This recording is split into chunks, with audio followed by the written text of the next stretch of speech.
CRIM, which is I'm going to be teaching you today. So I'm also a licensed marriage and family therapist, but I don't really do therapy. I run some programs over at Fighting Back, and then I have two beautiful children. I have a 7-year-old, and my daughter will turn.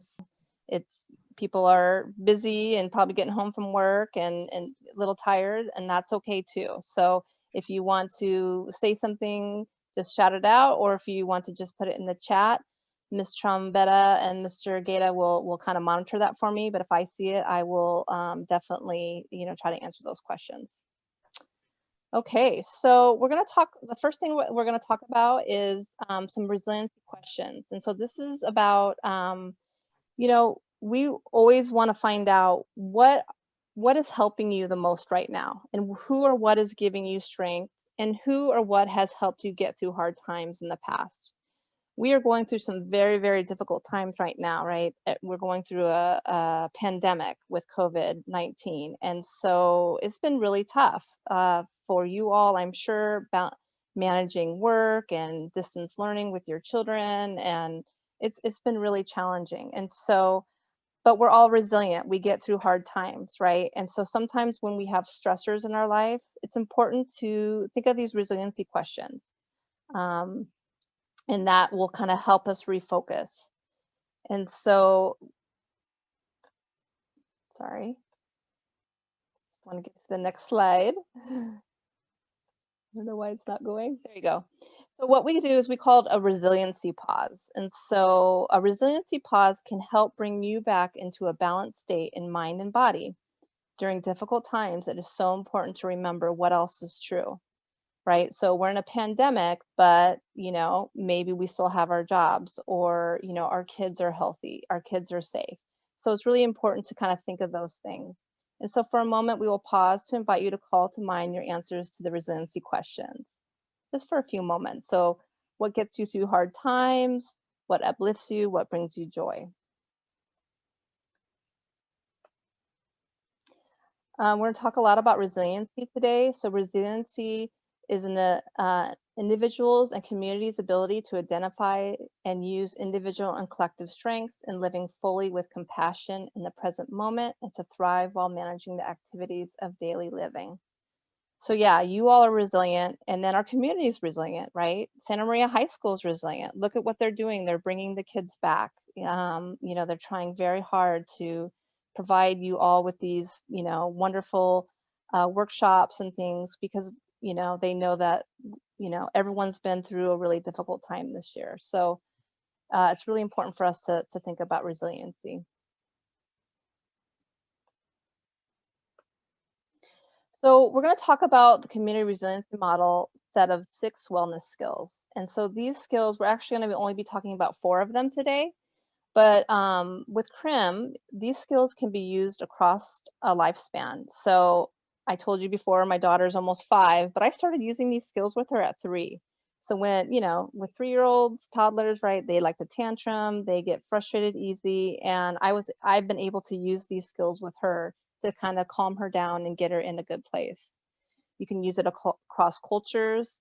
And so in a minute, I'm going to share a map of the whole world of where we have taught CRIM, and it's pretty amazing. And it's actually the Trauma Resource Institute. They're the ones that have developed this model, and I'm just a trainer in this model.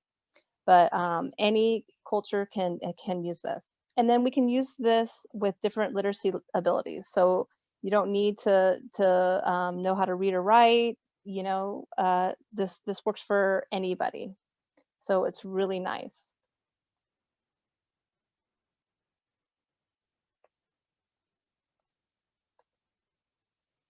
I don't know why it doesn't. There you go. So here's all the places that we've taught CRIM. So in 23 states in the United States, we've taught it in Haiti, the Caribbean islands, Ecuador, and then over in Europe, and all kinds of places in Africa, China, Nepal, Serbia, Ukraine, Japan, the Philippines, Samoa, and Australia. And so, like I said, you can use it across cultures, and people really have seemed to enjoy it across the whole world. So we're going to talk about creating a common language. So this is the resiliency zone. And so Ms. Trombetta kind of talked about it at the beginning. So what this is your zone of well-being. When we are in our zone of well-being, we are in a place of mind, body, and spirit where we can manage our everyday stressors of life. So we can be sad but not be washed away in the rivers of sorrows. We can be angry and not lose our head. And you can see that there's this wave, right? And so throughout our days we experience certain events and have certain emotions, and yet we're still able to kind of function in our day. So if maybe our boss yelled at us, right, because we didn't get a deadline in, right, and that really frustrated us, but yet we're still able to kind of manage our emotions and kind of shake it off and still get our work done. And so this is really something essential for everyone to know about CRIM. And you know what? Your kids really will resonate with this. They really understand this. So here's kind of some examples of what can happen, and these are all kids' faces. And so things happen to us, and we just move around in our resilient or okay zone. Um, and so I always like to give examples of, going through these phases when, you might wake up and you had a good night's sleep and you're really calm, and then you come downstairs and your mom's made you your favorite breakfast, you're excited, but then, you start to get worried because you have a test that you forgot to study for. And then, so your adrenaline's pumping, you're like trying to study really quickly. You get to school, you take that test, and then you're exhausted, you're tired, right? Because you just took a test and it took all your energy. And then you have lunch and you feel really relaxed.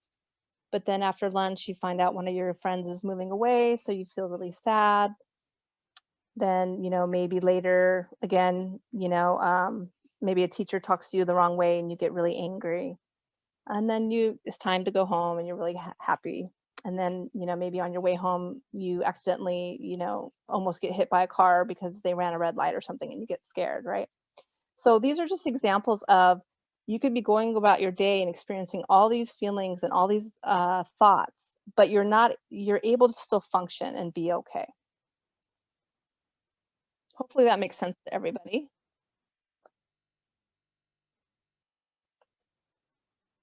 Don't know why. Okay.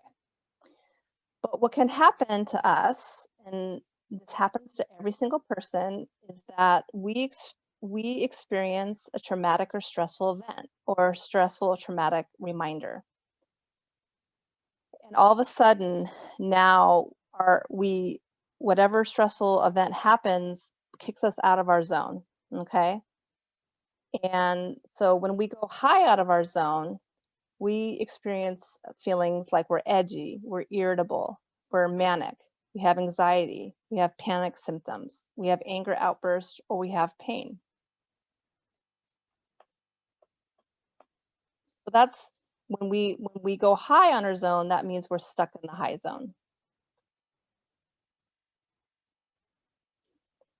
However, sometimes when we have stress or trauma, we get bumped low out of our zone. And when we do that, we experience things like depression, sadness, isolation, exhaustion, fatigue, numbness, or even pain.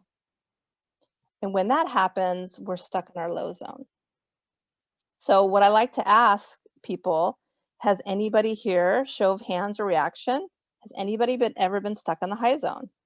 And I'm going to show my hand. Yes, I get stuck in my high zone. That's the thing I mostly get stuck in. Okay. What about the low zone? Anybody get stuck in their low zone? Raise your hand or reaction. Yes, I do that too. And then does anybody get stuck in both zones? Yes, that's me too. Right. Very common. This happens to us all. Okay. And this happens to your kids too. They probably don't know how to vocalize it, but this is a really good illustration to show them and to talk about. What does anybody want to share what can happen, or chat what can happen if you spend too long stuck in the high or low zone? Does anybody want to chat that out or shout that out? Anybody have an idea? Don't be shy.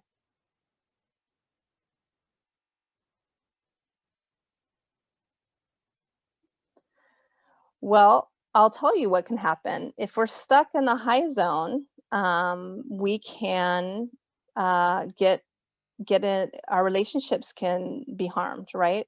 If we're stuck in our high zone, we could get into an argument with our spouse or significant other or our parent or our sibling, right? And we start to argue and fight, and that's not good for your relationship.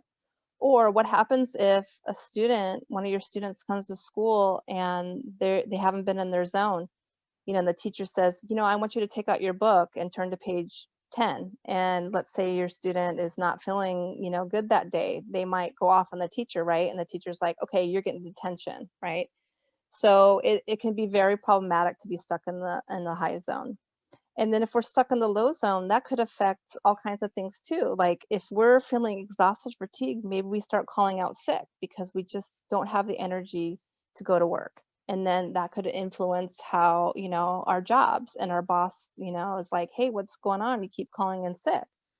Well, it's because maybe you're stuck in that low zone. And so we need to do some skills to kind of help you through that.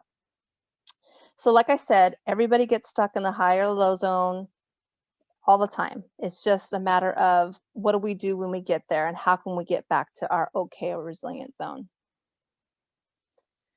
So we're going to talk really briefly about our nervous system. So our nervous system, every single person here has a nervous system because we're human beings, right? And so there's two parts of our nervous system. There's the sympathetic nervous system and the parasympathetic.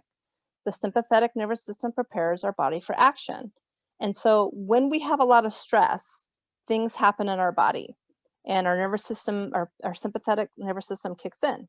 Our breathing rate goes up, our heart rate goes up, our pupils dilate, our blood pressure rises, we start to sweat, stress hormones go up.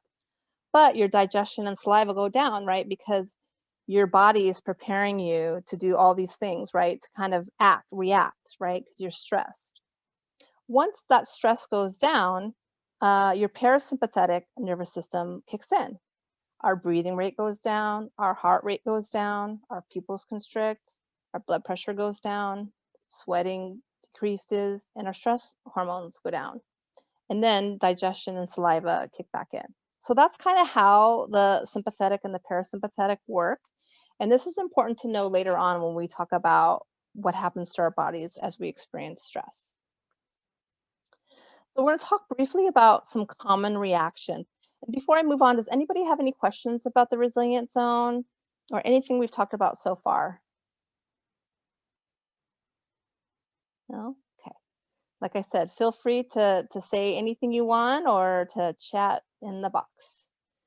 So when you or your children experience stress or trauma, these are some common reactions that, they may be experiencing or you may be experiencing. And let me tell you, we've asked this question, when we do our workshop, all day workshop, we ask people to just shout out, okay, what happens when you're stressed? What do you think about? What is your physical reaction? What is your spiritual reaction? What about your feelings, your emotions, your relationships, your behavior? And everybody from every country we've taught in say the same thing. So, we're human beings and our nervous system has very similar reactions, right? So, I won't go over each one of these, but you can see, and maybe as you look at them, you can see, yeah, that's what I do. That's really common for me. Or this is really common for my kid, right? They do these things too when they're stressed out. And so, and these are good for us to know, because if they are doing these things, that must mean that they're either stuck in the high zone or they're stuck in the low zone, and they need some help getting back into their okay zone. Okay, so now we're going to talk about COVID, right? And how COVID has really, really affected our nervous system, right? So, stigma, right? That's a big one. We've had people at my work who have gotten COVID, and they're very fearful of telling people that they've got it, right? Because they don't want people to look down on them, even though they know that, a lot of people are getting it, and it's no shame to have.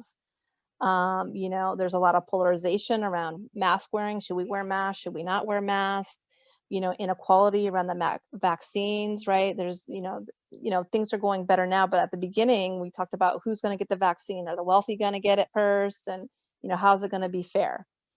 Anxiety about the unknown. Oh my gosh, when this happened in March, I was a nervous wreck. I didn't know what to do. I had to start, teaching my kindergarten school over Zoom. I was a nervous wreck. So it was really, really hard for me. I had to use a lot of skills to get me back into my zone. Fear of catching and spreading the virus to loved ones. Yeah, we couldn't see my in-laws. We didn't see them at all, and my poor kids were like, "Where's grandma and grandpa?" It was very stressful for them.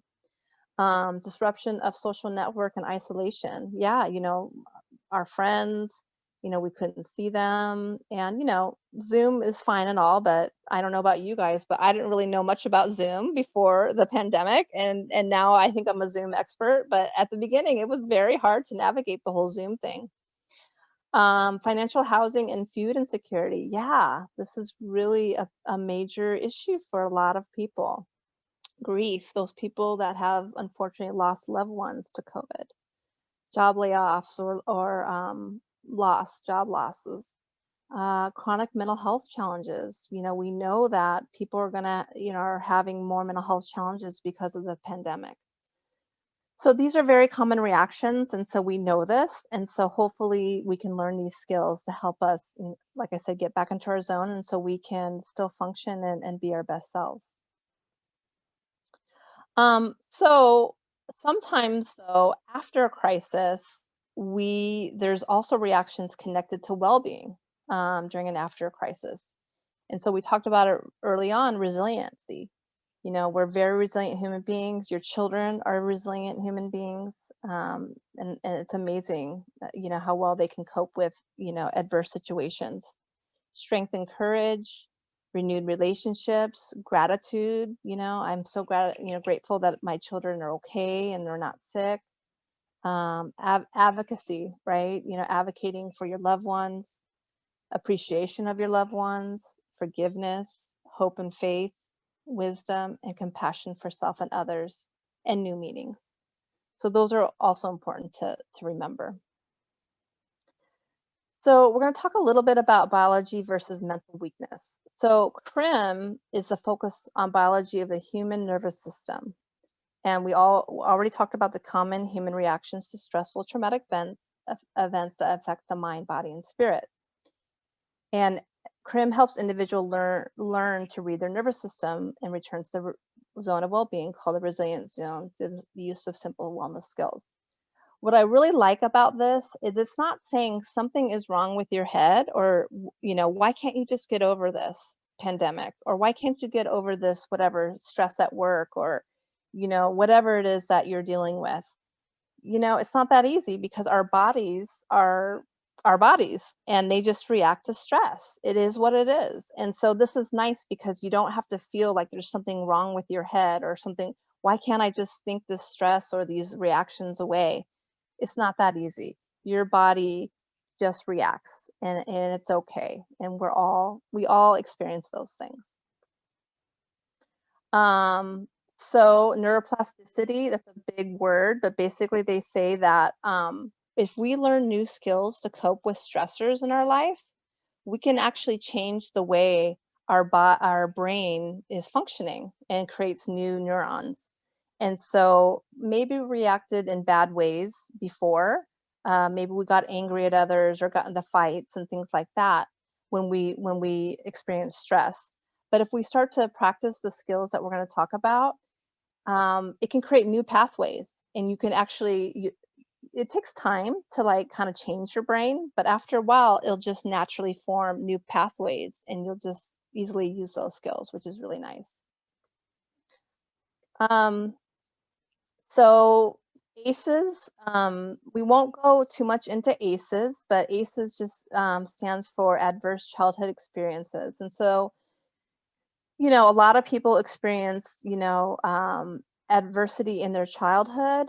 And so there's been a lot of studies out there that talk about the effects of trauma on your well-being. So physical abuse, sexual abuse, neglect, or domestic violence, or parental mental illness, parental alcohol and drug use, divorce, homelessness, things like that can, if those happen to us as children, it can actually, research has shown that it affects our physical well-being.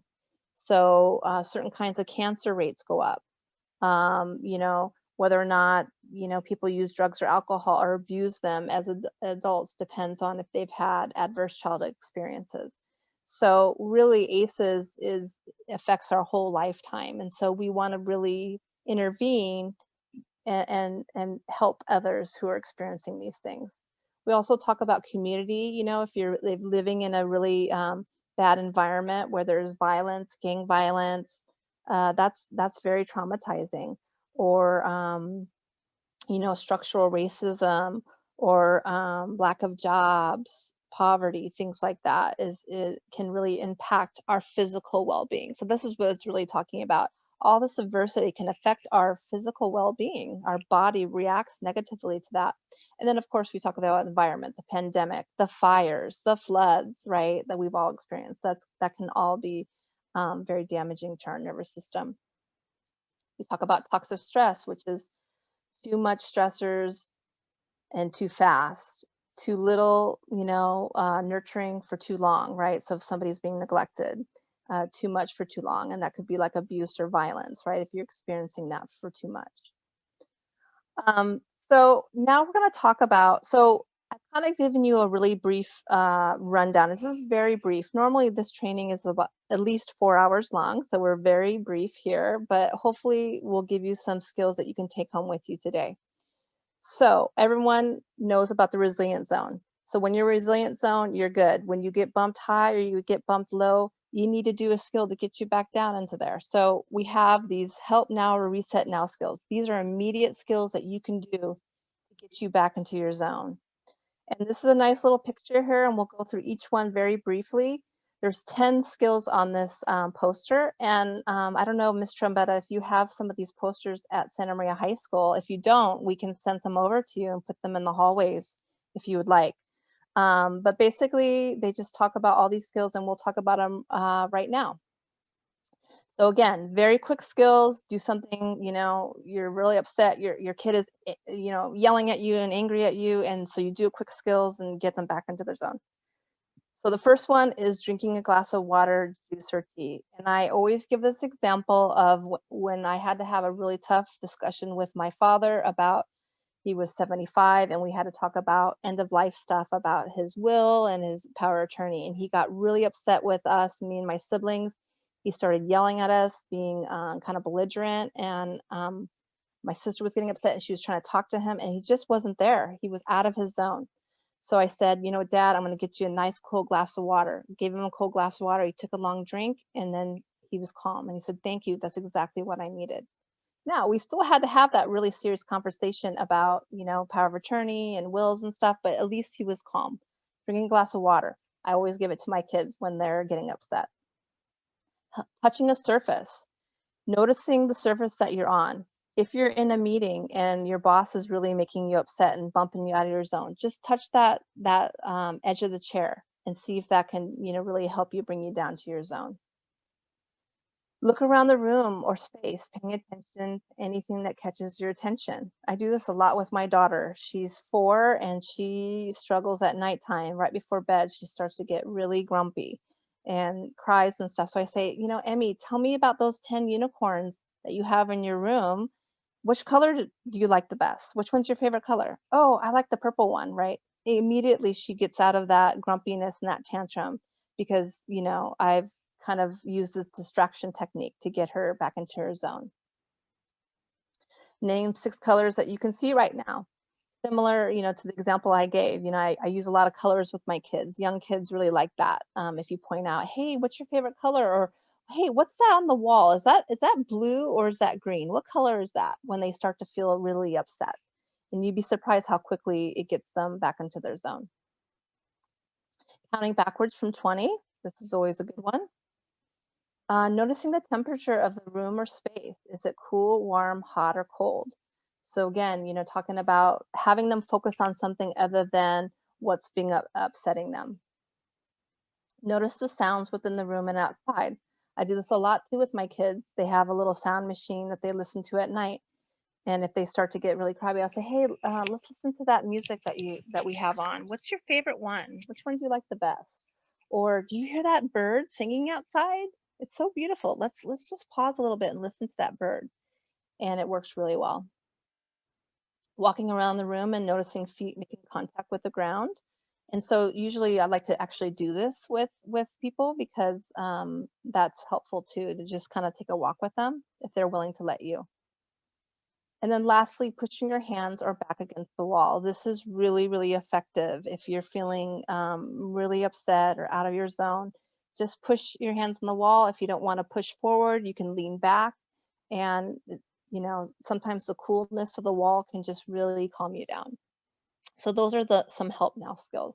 Does anybody have any questions about help now or how we can use those? Or What anybody have about a you? comment? I know for younger children, Uh-huh.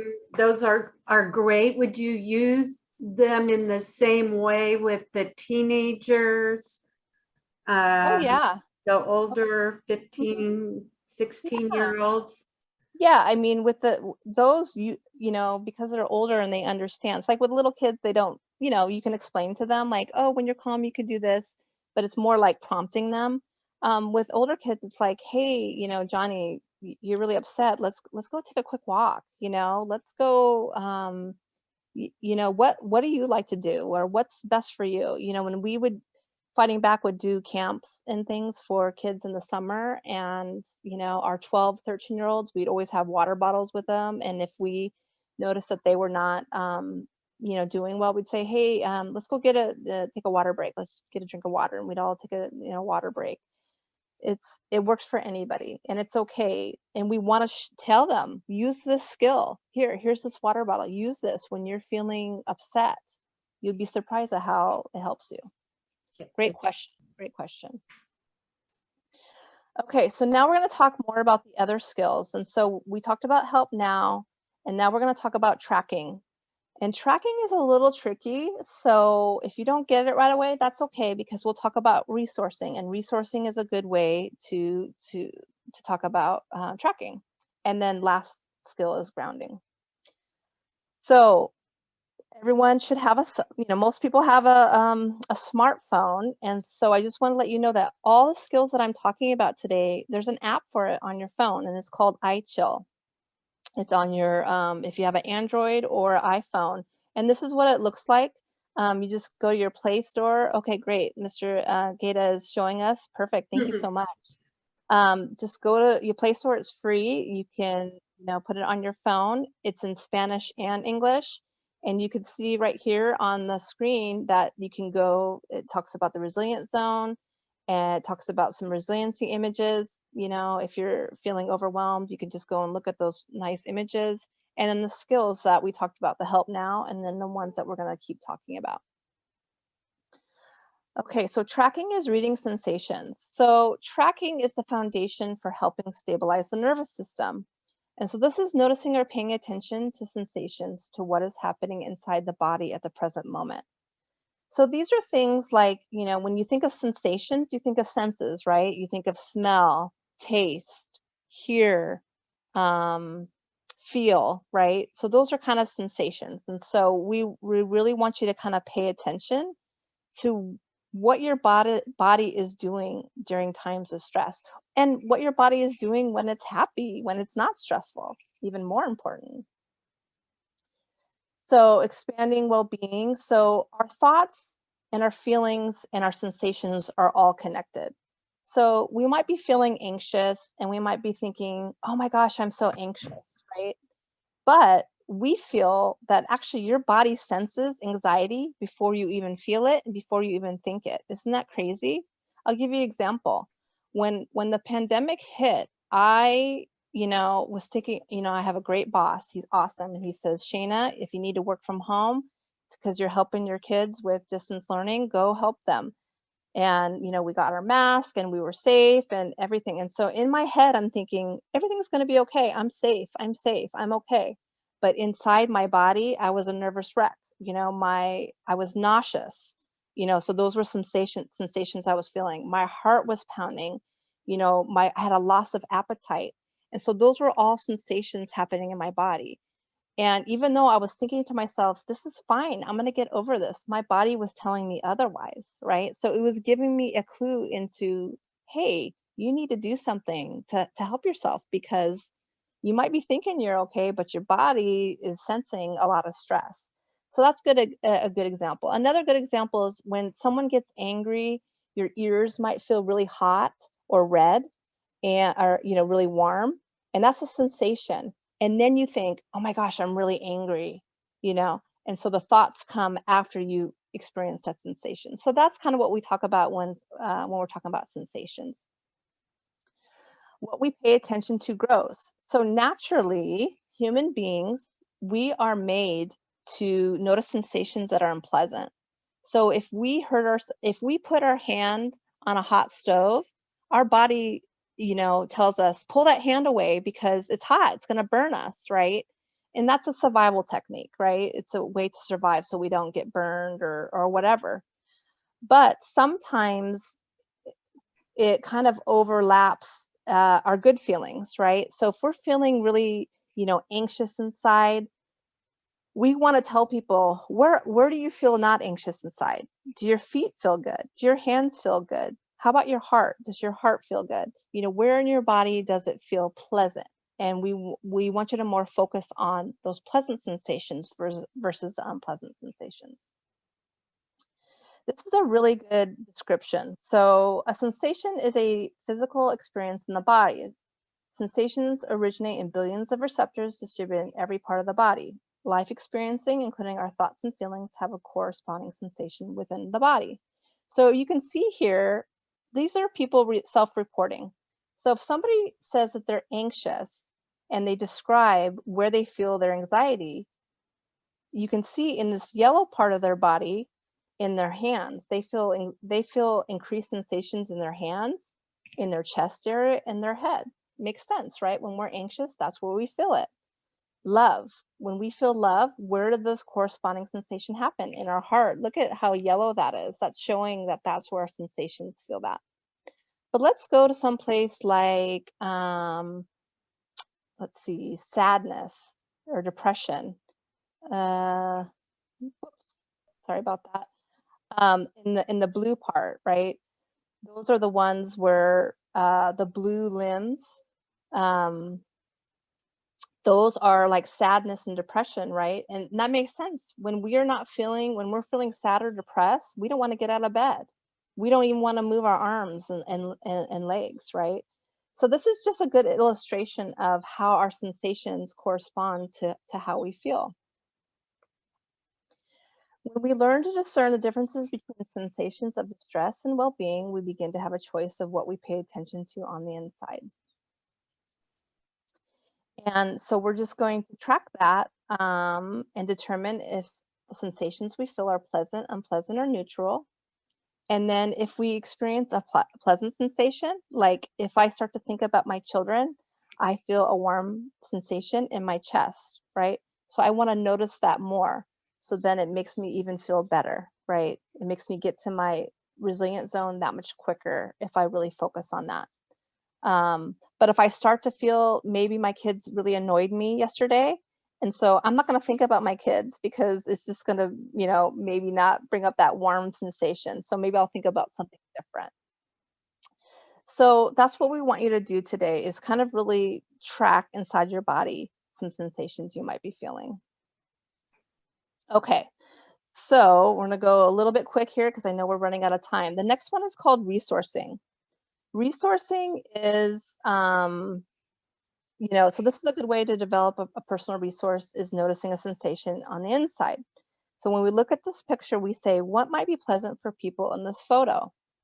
So most people say things like, oh, they're having coffee, oh, pizza, yum, oh, they're not wearing masks, that's awesome, we love that. They're sitting close together, they're actually at a restaurant eating super close to each other, maybe there's pleasant music playing in the background.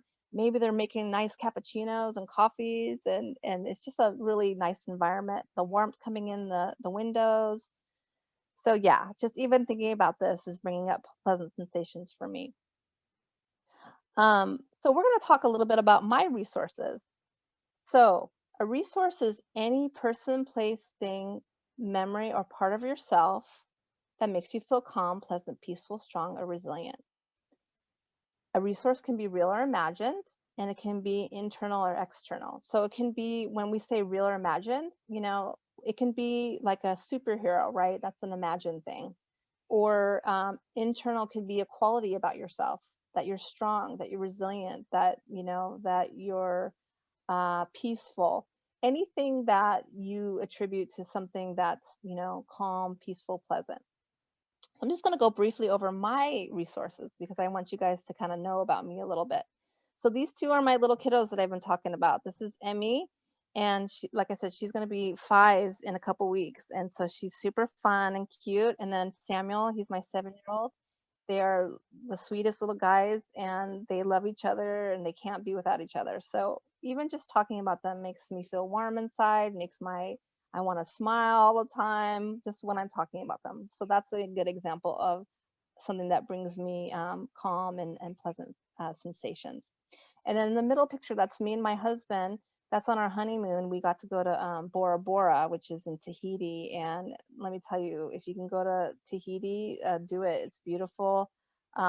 Just the water, the ocean. It was, we stayed in those little huts overlooking the ocean. It was beautiful. And then the last one that I like to talk about is football. I'm a really big football fan. I'm from Nebraska, where we like football there. So Saturday mornings in the fall, I love it, love it, love it. It makes me happy. So briefly, we're going to have you guys think about one of your resources, right? So think of something that really brings you peace, calm, joy, sense of hope. And as you're thinking about this resource, describe to yourself 3 qualities about this resource. So, if you like to go hiking, I'll give you an example. If someone likes to go hiking, you might be thinking to yourself, where's my favorite place to go? What time of day do I go? Do I go in the morning or in the evening? What is the sounds? What do I hear? What do I smell? What do I see? So all those things would be good qualities about yourself. And as you're imagining your resource, hiking at the beach or whatever it is whatever your resource is, notice the sensations connected to your resource as you describe them. So just take a few moments if you can.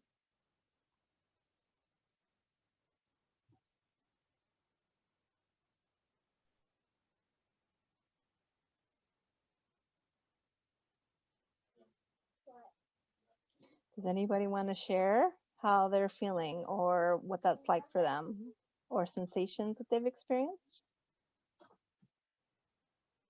That's okay if you don't. I just wanted to share that. But hopefully you guys felt something inside your body that was pleasant for you.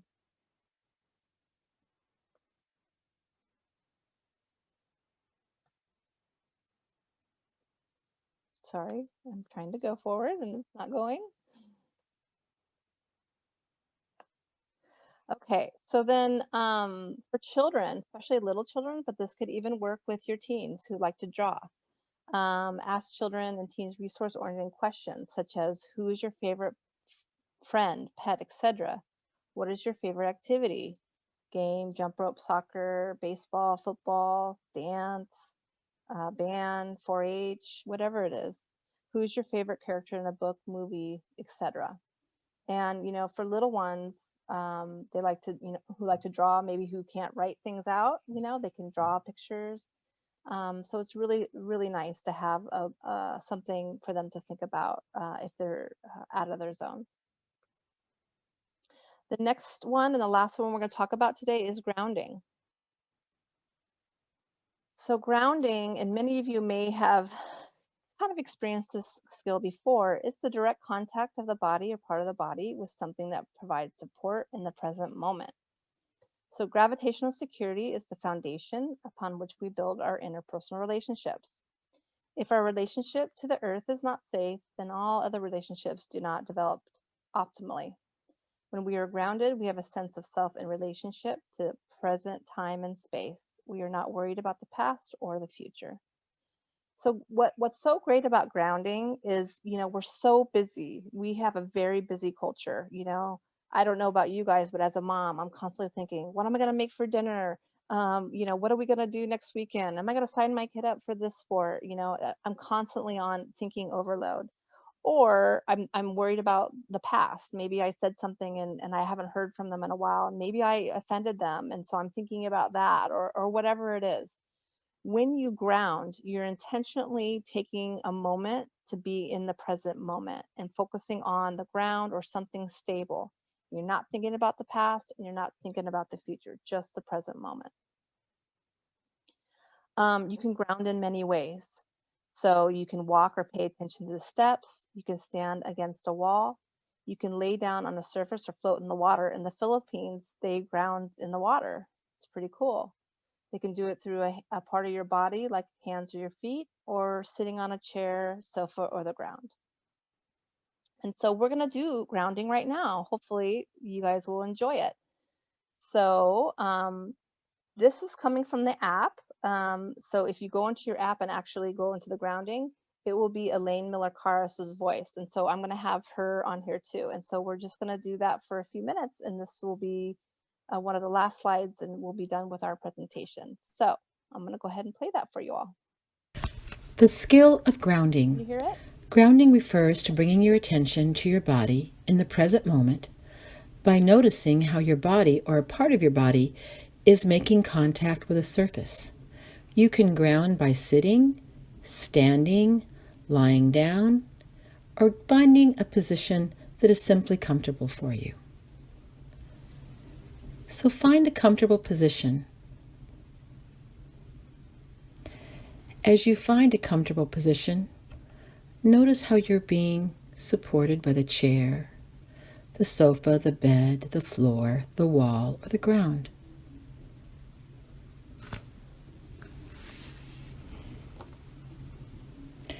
As you bring your attention to the places of support, notice your breathing, your heart rate, and your muscle relaxation.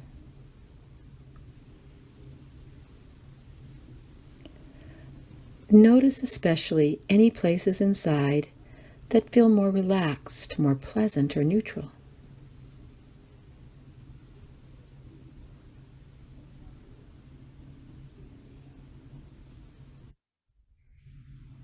Next, bring attention to your back, lower body, thighs, legs, and if you are sitting or standing, notice how your feet are resting on the floor and how they are making contact with the ground.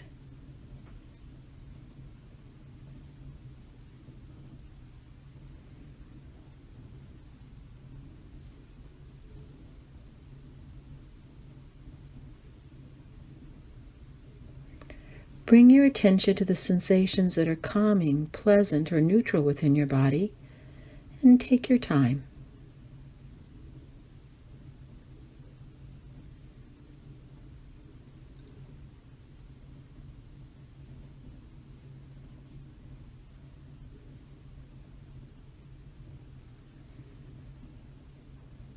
As you bring your attention to neutral or pleasant sensations, notice your breathing, your heart rate, your muscle relaxation.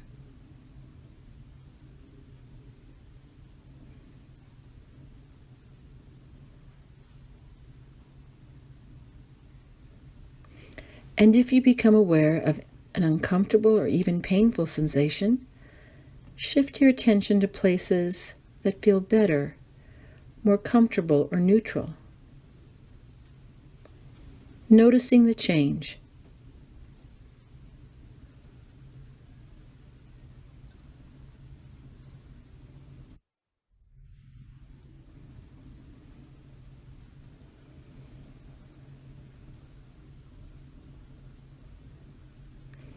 As a way to bring your practice of grounding to a close, slowly scan your body from head to toe, bringing attention to all the places inside that have changed in a more pleasant or neutral way since you started.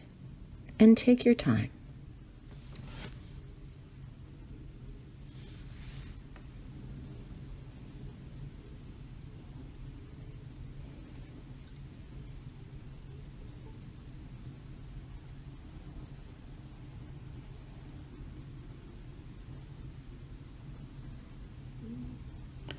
And when you're ready, bring your awareness back to the room or space where you are. And if you need more time, just take all the time that you need.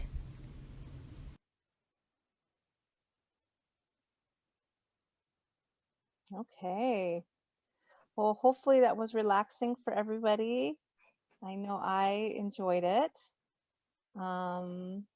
So yeah, so this is on your app. So the same exact script, same voice, just very relaxing. And so you can do this right before bed or anytime if you're feeling bumped out of your zone, to do this and get back into your zone. This And then, we just talked about tracking, and you can use any of the skills we talked about today to get you back into your zone when you're bumped out. You can do resourcing, you can do grounding, and you can do help now. And just remember that tracking is the thing that we do with everything. We do it when we ground, we do it during help now, resourcing. And then there's 2 other skills we didn't get to today, but if you ever take a class later, we can talk about those. So the very last thing that I want you to do very quickly is a self-care plan. So you can either jot this down on paper or just, think of it in your head. So what are you going to do to widen your resilience zone? If you found the CRIM skills helpful, how could you weave the skills into your daily routine? Which skills would be the most helpful to you? What specifically do you need to do differently to embark on a better self-care plan if you think yours needs improvement? And lastly, write a statement of encouragement to yourself, strengthening your resolve to improve your self-care. So that's it for my presentation. Does anybody have any questions or thoughts about CRIM? Does anybody want to share part of their self-care plan? You're welcome to. It was really great teaching this to you. Thank you, Shayna. You're welcome. Feel free to unmute yourself and ask. I think a lot of times what happens, I know in my situation, sometimes it's hard to find the time to take care of ourselves. And so it is easier to get bumped out of your zone if you're not doing the things on a daily basis to take care of yourself. And, when you got little ones at home, and I mean, it's so true that they see how we react to things. And so they are learning from us. And I think the best thing that we can do for ourselves is take care of ourselves, learn how to keep ourselves calm and in our zone so that we can model to our children, that's what we need to do. Mm-hmm. I'm so glad you brought that up, Ms. Trombetta, because yes, CRIM is very important for all of us. And when I do the full day presentation, we talk about, you put on your resiliency mask first. It's kind of like when you're in an airplane, right? Mm-hmm. And the oxygen mask come down, and the flight attendants say, if we lose oxygen, make sure you put your mask on first before helping others, right? And it's the exact same thing with CRIM. We do CRIM as parents, as adults, teachers, anybody that's working with children. We do them first, so then we're in a place to help others, right? And then we're modeling that. But when we are bumped out of our zone, how can we help our children if they're bumped out of our zone, right? And it really makes a huge difference because, I mean, since I've been doing CRIM for about 2 years now, I see a difference in myself. I notice when I get triggered and I get bumped out and I do something very quickly, and then I encourage my children to do it. So thank you for bringing that up, Ms. Trombetta. It's really important that